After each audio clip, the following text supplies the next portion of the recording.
किया तो उस ठंडी सीईओ ने चुपके से अपनी मुठ्ठियां भींच ली। उसने सोचा शायद वो अपने भाई के प्रति उतनी नफरत नहीं दिखाती जितना दिखावा करती है, लेकिन एक पल बाद उसने सोचा कि शायद वो उसका वहम था। फिर उसने अगला पन्ना पलटा और पढ़ना जारी रखा। डायरी में शिफ्ट हो गया क्योंकि मेरी दीदी ने कल वाला देख लिया। उसके पास साफ तौर पर कोई बचत नहीं थी, लेकिन वो मुझे डॉक्टर के पास ले जाना चाहती थी। मैंने पहले उसे नहीं बताया था कि मैं बीमार हूँ, बस कहा था कि मेरी अपनी बहन से लड़ाई हुई है, इसलिए मैं शिफ्ट हो गया। लेकिन मैं उसे छुपा नहीं सकता। शायद मैं सच में मनहूस हूँ। मैं अपनी दीदी के लिए बोझ नहीं बनना चाहता, और न ही इस बहादुर दीदी के लिए जिससे मैं अभी मिला हूँ। उसने मुझसे कहा था कि वो पैसे कमा रही ताकि भविष्य में अपनी कार रिपेयर की दुकान खोल सके और अपना खुद का घर हो। जब उसने ये कहा तो उसकी आंखों में बहुत हताशा थी। मैं मुस्कुराते हुए सहमत हो गया, लेकिन मेरे मन में ये था, अलविदा दीदी। अगली सुबह बहुत जल्दी मैं चुपके से अपना थोड़ा बहुत सामान लेकर निकल गया। मैं उखड़ू बैठकर डायरी लिख रहा हूँ। पैरों में थोड़ा दर्द हो रहा है, जरा आराम कर लेता हूँ। आखिरकार मेरी तबियत पहले से भी ज्यादा खराब हो गई है। मुझे खून की उल्टी होने लगी है। मैं फिर से बिना रुके उल्टी कर बैठा। राहगीर मुझे ऐसे देख रहे थे जैसे मैं कोई भूत हूँ। वो बहुत डर गए थे और दूर खड़े होकर उंगली उठा रहे थे। मैं सिकुड़ गया। बहुत देर बाद जब मैंने सिर उठाया तब मुझे पता चला कि डायरी पे खून लग गया था। मैंने जल्दी से अपने हाथ से पोंछने की कोशिश की, लेकिन खून का धब्बा और बढ़ता गया। मुझे माफ कर देना डायरी, मैंने तुम्हें भी गंदा कर दिया। मेरा इरादा नहीं था, लेकिन दर्द इतना था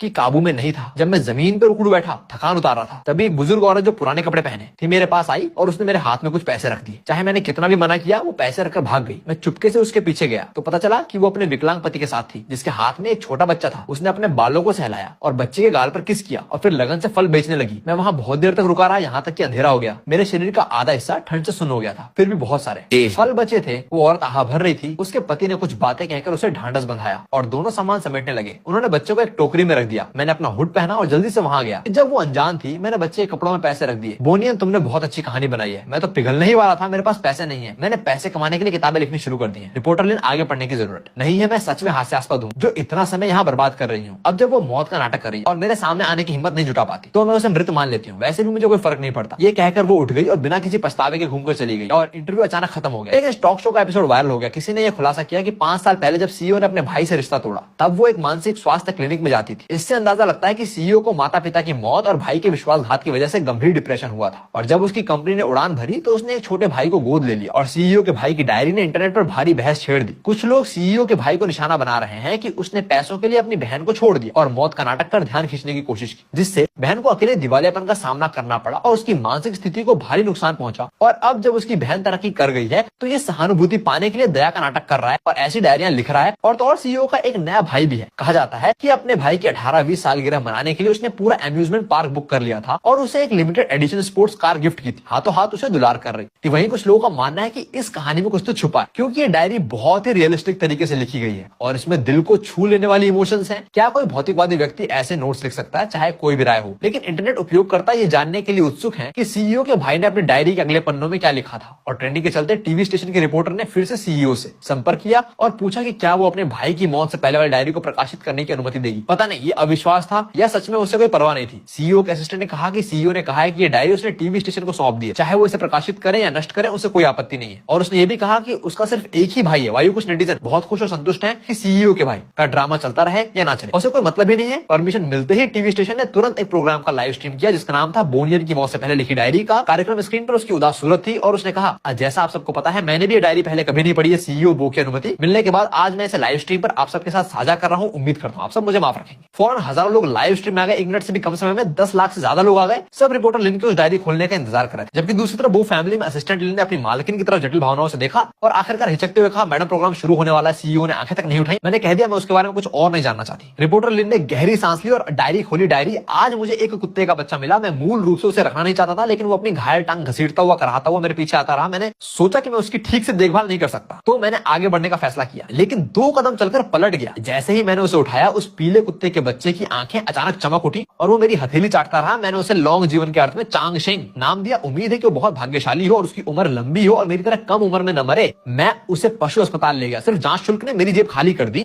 बाद का ऑपरेशन 2000 का था। अगर ऑपरेशन नहीं हुआ तो वो मर जाएगा। मैंने अपनी बाहों में चांग शेंग को देखा और डॉक्टर से विनती की कि क्या वो कुछ दिनों बाद ऑपरेशन कर सकता है। मेरे पास पैसे नहीं है। डॉक्टर ने कहा देर नहीं होनी चाहिए, कल से पहले मैं चांग शेंग को लेकर पशु अस्पताल से निकला और गली के कोने में बैठा सोचता रहा, क्या तुम पागल हो? इतने अमीर लोगों में से किसी एक को क्यों नहीं ढूंढा? मुझे ढूंढना तुम्हें मिला जो मरने ही वाला। और इतना भी बुरा हो मैं तुम्हारे लिए 2000 कहां से लाऊं? कुत्ते का बच्चा मेरी बात नहीं समझता, वो बस खुशी से अपनी पूंछ हिलाता है। उसे एक घर मिल गया। ये देखकर मेरी आंखें फिर से नम हो गई। इसलिए मैं मजबूरन एटीएम गया और 2000 निकालने का मन बनाया। आखिरी बार बहन, ये तुम्हारा पैसा खर्च करने की आखिरी बार है, लेकिन मैंने नहीं सोचा था कि मेरी बहन ने मेरा सब्सिडरी कार्ड कैंसिल कर दिया है। मैंने हिम्मत जुटाई क्योंकि मैंने खुद ही कहा था कि मैं उससे रिश्ता तोड़ रहा हूँ, इसलिए उसका मुझे पैसे देना कोई मायने नहीं रखता। मैं फिर से अपनी बहन से संपर्क नहीं करना चाहता था, लेकिन चांगशेंग की वजह से कोई रास्ता नहीं था, इसलिए मैंने अपनी बहन का नंबर ब्लॉक लिस्ट से निकाला और फोन मिलाया। बहुत देर तक फोन घंटी बजती रही। जब मैंने सोचा कि वो फोन नहीं उठाई, तब आखिरकार उसने उठाया और ठंडी हंसी बोली, पछता रहे हो? सच में तुमने मुझे ब्लॉक किया और फिर खुद संपर्क किया? तूने ही तो कहा था रिश्ता तोड़ रहा हूं, या फिर तेरे पास पैसे खत्म हो गए? बहन के मुंह से ये सुनते ही सारी बातें मेरे गले में फंस गई। मैंने बहुत चाहा कि फोन रख दूं, लेकिन चांगशेंग ने मुझे याद दिलाया 2000 दे दी। मेरी बहन एक पल चुप रही और फिर बोली, इतने दिनों बाद फोन किया, तुझे ये परवाह नहीं है कि तुम्हारी बहन ठीक से खा रही है या सो रही है या तुम्हें याद कर रही है? सिर्फ पैसे चाहिए ना? मैंने अपने होंठ काटे, नमकीन स्वाद मेरे गले से निकला और मैंने उसे जबरदस्ती निगल लिया। पैसे चाहिए ना? मैं सब कुछ दे दूंगी, बस अपना काम कर, तुझसे कोई उम्मीद रखना ही नहीं चाहिए था। वो नहीं तो सच में बेदर्द है आज से मैं तुझसे अपना भाई बहन का रिश्ता तोड़ती हूँ। फिर उसने फोन रख दिया। अब मैं और नहीं रुक सका, मैं जमीन पर बैठ गया, चांगशेंग को गले लगाया और उल्टी कर दी। खून, बहुत सारा खून, लेकिन अंधेरे फर्श पर गिरकर कुछ दिखाई नहीं दिया। चांगशेंग डर गई, वो मेरे गालों को चाटते हुए कराहती रही। मैंने उसे सहलाया, दर्द तो होता है लेकिन मैं बहुत सुन्न भी हूँ, हालांकि दिल ज्यादा दर्द करता है। जब मैंने बाकी पैसे ट्रांसफर करने की कोशिश की तो पता चला कि मेरी बहन ने मुझे ब्लॉक कर दिया है। मैं चांगशेंग को गले लगाकर बहुत रोया। मुझे पता है मेरी बहन अब सच में मुझे नहीं चाहती।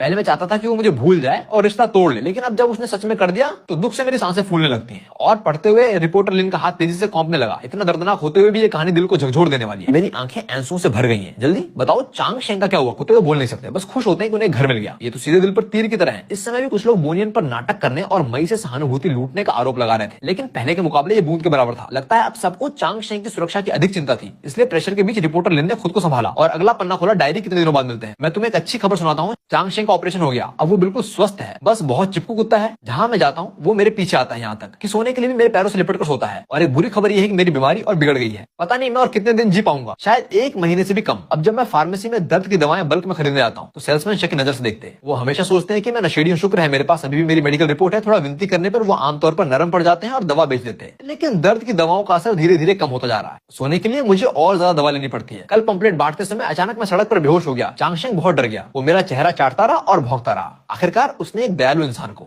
आकर्षित किया जो मुझे हॉस्पिटल ले गया। मुझे फिर से पैसे देने पड़े। मैंने दुख के साथ गणना की, मुझे न सिर्फ पार्ट टाइम काम के पैसे नहीं मिले, बल्कि मैंने बहुत सारे पैसे भी गंवा दिए। डॉक्टर ने कहा मुझे तुरंत हॉस्पिटल में एडमिट होना चाहिए और मेरे परिवार को सूचित करना चाहिए। अगर मैं ऐसे रहा तो शायद जल्द ही वो अपनी बात पूरी नहीं कर पाया, लेकिन मैं समझ गया वो क्या कहना चाहता था। मैंने कुछ टाल मटोल वाली बातें और हॉस्पिटल से भाग निकला। मैं हॉस्पिटल में नहीं रहूंगा, बहुत महंगा है। हॉस्पिटल के गेट पर मुझे चांगशेंग मिला। जैसे ही उसने मुझे देखा वो दौड़ता हुआ मेरे पास आया। रात के समय अब भी दर्द होता है और मैं करवटें बदल बदल कर सो नहीं पाता। चांगशेंग मेरी पीड़ा भांप गया। वो बहुत बेचैन है लेकिन कुछ नहीं कर सकता, बस मुझसे चिपक जाता है और फिर रोने की तरह लगातार मुझे चाटता रहता है। मैंने कमजोर हाथ उठाकर उसे सांत्वना दी कि कुछ नहीं होगा, लेकिन अगले ही पल मैं बिना रुके टॉयलेट की तरफ भागा और ऐसे उल्टी की जैसे सब कुछ निकल जाएगा। पता नहीं कितनी देर बीत गई, मैं उल्टी करते करते चकरा गया और फिर चांगशेंग की चाट से थोड़ा होश आया। अब मेरे बाल झड़ रहे हैं, मेरा चेहरा पीला पड़ गया है। जो गाल पहले गोल थे वो अब इतने सूख गए हैं कि थोड़ी नुकीली हो गई है। मेरी बहन मजाक में कहती थी कि इस बच्चे वाले चेहरे में कोई ताकत नहीं दिखती, लेकिन अब लगता कि ये चेहरा हमेशा के लिए ऐसा ही रुक जाएगा। हमेशा जवान रहना भी कोई अच्छी बात नहीं लगती। मैं बड़ा होना चाहता हूँ। Next part चाहिए to follow Caro